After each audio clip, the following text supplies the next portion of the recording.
channel. I know I've been MIA for a little bit over 3 weeks now, but you know, life struggles do get in the way sometime. But I'm back now and I'm super excited to be back. So thank you guys so much for joining me. So I'm adding something new to my channel going forward. Each and every Thursday, I'm going to have what is called a Storytime Thursday. And I'm going to be sharing bits and pieces of my life with you so you can get to know a little bit more about me. If you guys want to hear all about that, keep on watching and I'll see you in the next video. So, it all began when I was a banker and, you know, I would see this guy come in the bank all the time. He would come into the bank all the time. Sometimes I would deal with him. Sometimes it's another representative that would deal with him. So one day I went outside the bank into the parking lot. I think I went into my car and we crossed paths. So he's like, you know, I'm always admiring you. I've always wanted to say something, but you're always looking so serious and I didn't know how to approach you. So, you know, I didn't want to even approach you on the job. I didn't want to offend you. So I'm like, no, it's cool. You can always say hi and bye. There's nothing wrong with that. I'm not going to bite. He's like, okay, it's good to know. So he's like, I would love to invite you out for lunch or dinner. And I'm like, okay, that's fine. He's like, can I have your number? I'm like, no, give me your number and I'll call you. He's like, no.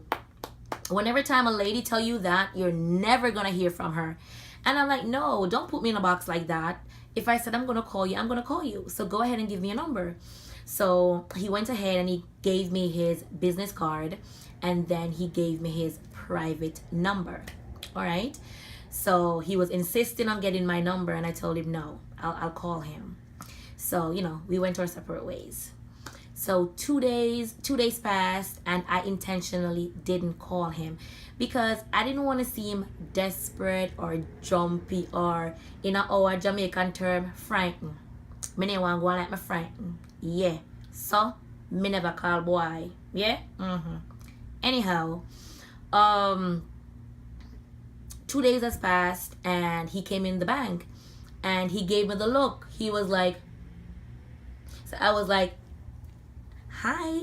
So I was being all excited and polite and whatever. So on that day when I was going home, I decided that, you know, I was going to call him. So I called him and I'm, hey, guess who? And he's like, no. And I'm like, it's your banker. And he's like, oh, I saw you deal with man. I see you deal with the thing. Days know me, I wait when you call. I know you just feel like calling. So I'm like, no, you know, I was really busy. I had some stuff that I had to deal with. So I didn't get around to calling you, you know. So I'm doing that now. So what's up? What's happening? Are you good? And he's like, yeah, I'm fine. You know, I just got off the road and sorting out some stuff. I'm going to head back on the road and whatever. So after about being on the phone for like 30 minutes talking, I said to him, you know, what are your intentions? What do you want? Are you looking a phone buddy? Do you want a cuddle buddy?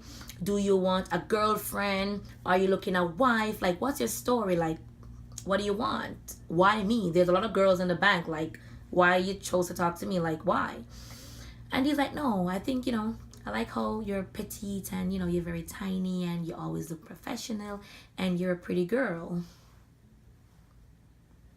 I'm like, okay, thank you. Stupid, right? So we talked for a good while on the phone. You know, I told him I was going to retire to bed because I have work the next day. And, you know, we said goodbye and we went our separate ways. So I came off the phone and I was a little bit smitten by, you know, a lot of stuff that we were talking about. And I was just thinking, what type of guy is he? And, you know, the whole 9 yards. You know, when you meet somebody, you don't know much about them. So it's like I am just stepping in the unknown. So because of that, you know, I had some reservations and stuff like that. So I was definitely going to take it slow. I was in no rush. So anyhow, we started talking. We went out for the weekend. We had dinner and it was a lovely evening. The setting was just perfect. It was quiet. We had great, stimulating conversation. I mean, it was just good, clean fun. Yes.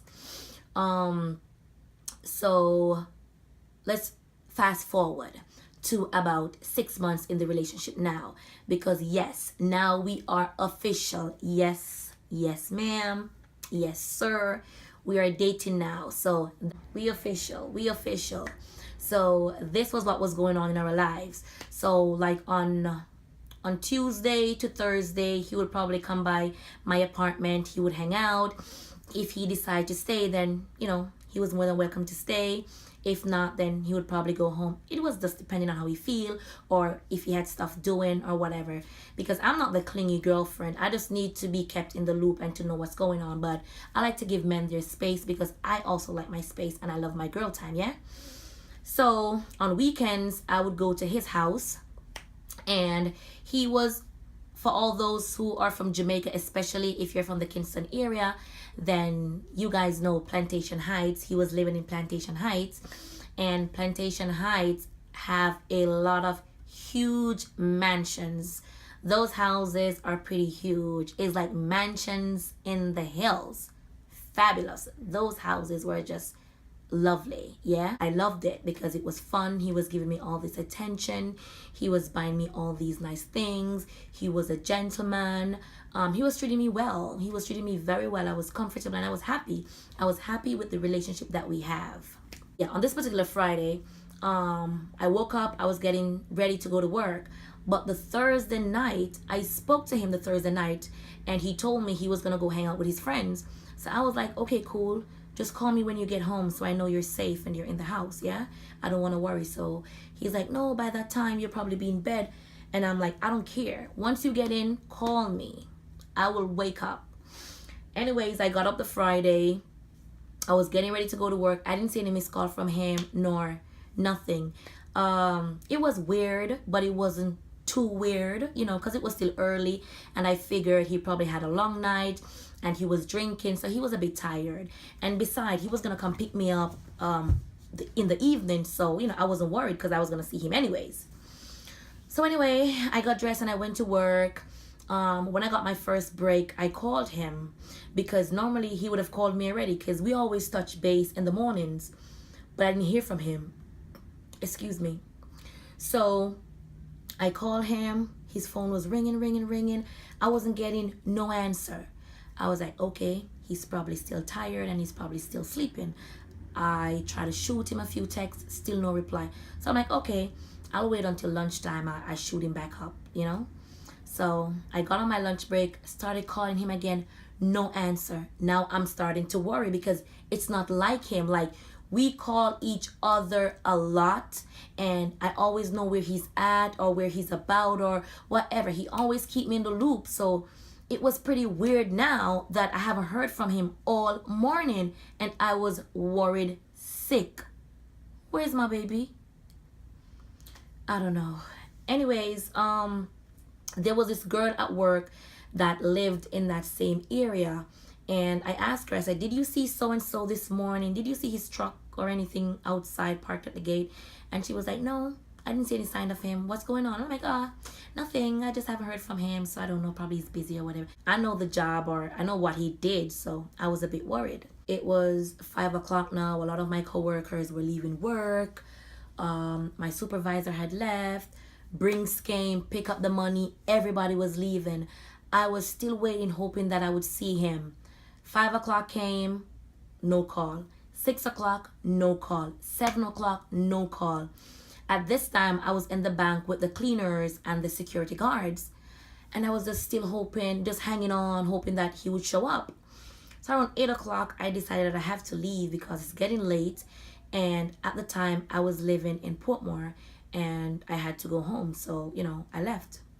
But I was very sad, and, because I haven't been to my house one weekend in a long time. I was so used to what we had going on. So, I didn't know what to do now. We do a lot of stuff together. We were always with each other. And now I can't hear from him. I don't see him. I was a mess. Hot mess. Yeah. So I went home.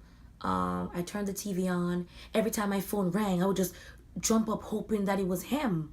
Nothing. Saturday morning came. Saturday night. Nothing. Sunday morning, Sunday evening, Sunday night, nothing. Monday morning, I'm going to work, still nothing. I was like, oh my God, you know what? After work, I'm definitely heading by his house because I don't know what's going on. This is not like him. Something is definitely wrong. So I'm panicking now, and I've met a few friends of his before, but I really didn't have any contact for him. And majority of his family were overseas, which I only spoke to them on the phone. I really didn't have any contact for them. So I left work and I drove up to his house, and he had a lot of cars in the yard, and there was no cars there. There was no sign of nobody, right? Nobody, no movement.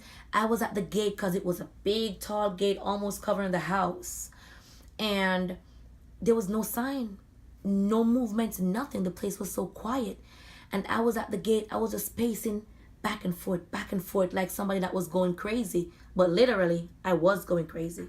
Believe that. I was going crazy. Yeah. So, I drove off, I left, and I went home. Still confused, so worried. I just didn't know what to do. So anyways, I was home and I was there just chilling. My phone rang and I answered my phone. When I answered my phone, it was my coworker. And she was like, girl, I got something to tell you. And I'm like, what?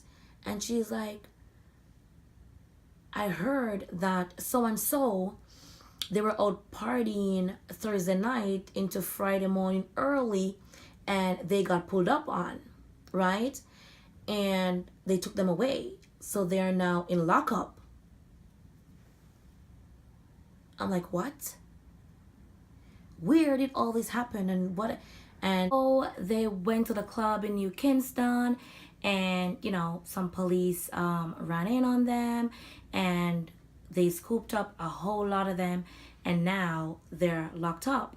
And I'm like, where? And she's like, oh, she didn't get all the information, but she heard it's big troubles because there weren't no ordinary police and whatever. And I'm like, oh my God, what? I'm like, are you sure? She was like, yeah. I mean, I got from a really good source. So now my world just came crumbling down. I didn't know what to do. I didn't know what I was going to do. I didn't know where to go. I just didn't know anything. I was so confused. I was like, oh no, not now. I mean, I haven't been this happy in a long time. I haven't had a man spoil me like that in a long time. I mean, I was getting everything that I wanted. I mean, I was happy. The next day I went to work and I spoke with her, and she was telling me, you know, it's very serious, and I don't think you're gonna see him again because as far as I'm hearing, they're gonna take him back overseas because he was living in the States for some time and then he came to Jamaica. So they were like, you know, they've been looking for him, and now they just caught up with him and all of that. And I was like, oh my God, why me bad luck it so? Why? I just couldn't understand. Like, everything was so perfect. I mean, I really get to like the guy. I was feeling him. You know, my life was just, I was just happy. I don't even know how to explain it. I was so happy. And that was it. He didn't get to say goodbye. We didn't say goodbye. I was at work waiting for him to come and pick me up like he normally would, and he didn't show up. He didn't show up because he was, you know, scooted away. And that was just how that relationship ended, right there, prematurely. You know, he just vanished in thin air.